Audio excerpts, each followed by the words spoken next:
GM কাদের বলেন, শেখ হাসিনা দেশ ছেড়েছে, এটা আল্লাহর রহমত। এদেশের ছাত্র জনতা গুলির সামনে বুক পেতে দিয়ে স্বৈরাচার হাসিনার পতন নিশ্চিত করেছে।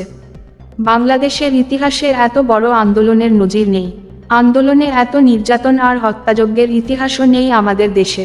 আমাদের বীর সন্তানরা জীবন দিয়ে স্বৈরাচারের পতন নিশ্চিত করেছে, যা আমরা পারিনি। শেখ হাসিনার পতন না হলে একদলীয় সরকার ব্যবস্থা কায়েম হতো, দেশে মাত্র একটি দলই থাকত। তিনি আরও বলেন, 2014 সালের নির্বাচন জাতীয় পার্টি বর্জন করেছিল। আমাদের নেতা হুসেইন মুহম্মদ এরশাদকে চিকিৎসার নামে সিএমএইচে আটক করা হয়। তার নির্দেশে আমি নির্বাচন বর্জনের ঘোষণা দেই। আমি সহ জাতীয় পার্টির 270 জন নির্বাচন বর্জন করি। 2014 সালের সংসদে আমি যাইনি। মঞ্জুর হত্যা মামলা সহ বিভিন্ন চাপে হুসেইন মুহম্মদ এরশাদকে সংসদে যেতে বাধ্য করে আওয়ামী লীগ সরকার। কিন্তু 2014 সালের নির্বাচনে বিএনপি না গেলেও উপজেলা পরিষদ ও পৌরসভা সহ বেশ কিছু নির্বাচনে অংশ নিয়েছিল বিএনপি। 2018 সালের নির্বাচনে বিএনপি সহ প্রায় সব দলই অংশ নিয়েছিল। আমরাও সেই নির্বাচনে অংশ নিয়েছিলাম। 2024 সালের নির্বাচনে আমরা যেতে চাইনি, আমাদের নির্বাচনে যেতে বাধ্য করা হয়েছে।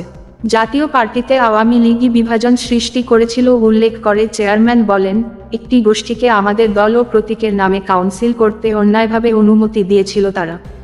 হাস্যকর একটি মামলায় আমাকে রাজনীতি থেকে 4 মাসের বেশি সময় দূরে রাখা হয়েছিল।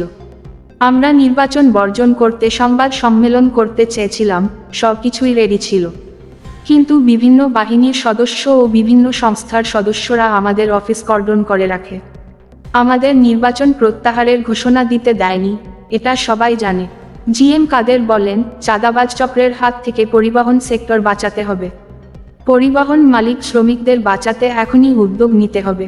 পরিবহন মালিকদের দাবি, সড়কের চাঁদার জন্য গণপরিবহনের ভাড়া বেড়ে যায়। গণপরিবহনের ড্রাইভার ও হেল্পার নিয়োগ দেওয়া শ্রমিক ইউনিয়ন মালিকদের কর্তৃত্ব থাকে না। কেউ প্রতিবাদ করলে তার জীবন ঝুঁকিপূর্ণ হয়ে ওঠে। বর্তমান রাজনৈতিক পরিস্থিতিতে পরিবহন মালিক ও শ্রমিকদের চাঁদাবাজ চক্রের হাত থেকে মুক্তি দিতে হবে। জাতীয় মোটর শ্রমিক পার্টির সাথে মতবিনিময় সভায় উপস্থিত ছিলেন জাতীয় পার্টি মহাসচিব মোহাম্মদ মুজিবুল হক চুন্নু, প্রেসিডিয়াম সদস্য ও অতিরিক্ত মহাসচিব মীর আব্দুস সবুর আশু প্রমুখ।